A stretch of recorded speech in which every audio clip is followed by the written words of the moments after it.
think my barriers to pursue my entrepreneurial dreams would be, I would definitely say myself, just because I'm the type of person that hasn't been outspoken as much as I would like to be, or as confident as I wish I would be. The biggest barrier, I would say, I've been out of school since I was 14 years old. I went to work as cleaning houses, and then I got married at 19.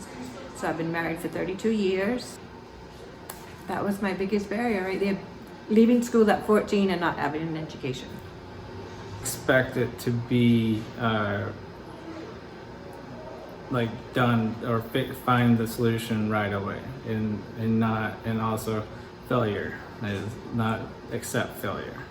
The barriers to pursue these dreams are time, money, and space. Gizmo provides that space for me here within that time, and then you have to have money to be able to work on the things you want to do on the outside of your time that you have. I love working on things that don't seem to regularly make money, so I want to be able to learn how to do so in small business capacities.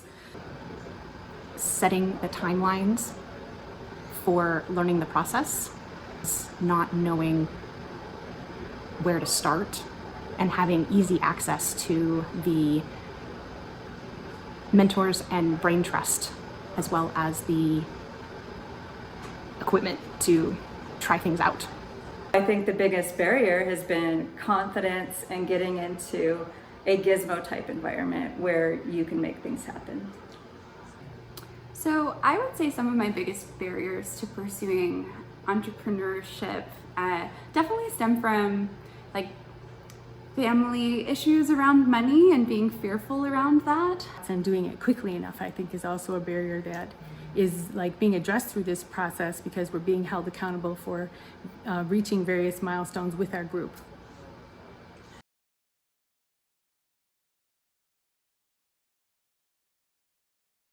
The process so far has been inundative. There's so much information. It really is about marinating, being able to push through, to work through, ask those hard questions, getting all the feedback. You have to listen to it and be able to sort through it, what's going to be good for you, good for your businesses, good for your group, and figure out what you want to go do and go from there.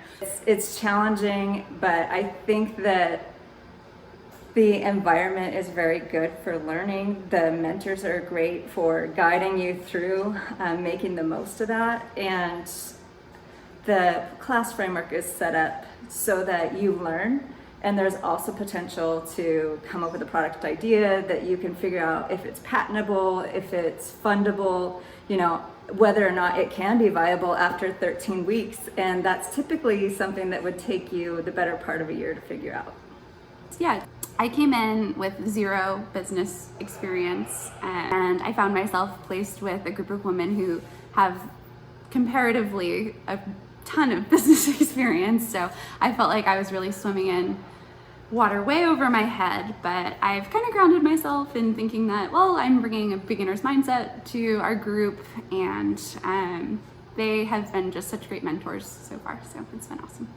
For that, I had no idea how to go about it on a very small level to actually take something from the same from conception through on the market. And so when I heard about it and the price was so very low, you can't beat it. This is like, I can't even believe how great it is that you're actually able to get like the knowledge. You have people who are professionals in actually using these products. So to me, this is amazing.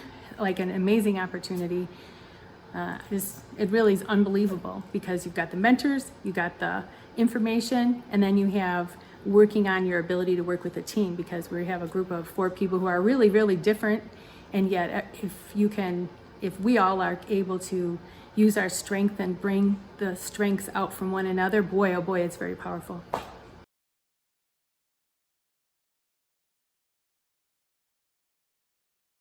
Starting a business that I would be able to share with my children, as well as gain freedom as I re-enter the workforce, I'd love to do that on my own terms. My entrepreneurial dreams are so abundant. I want to reach the stars. I want to shoot for everything I possibly can, land somewhere in between, and make something great.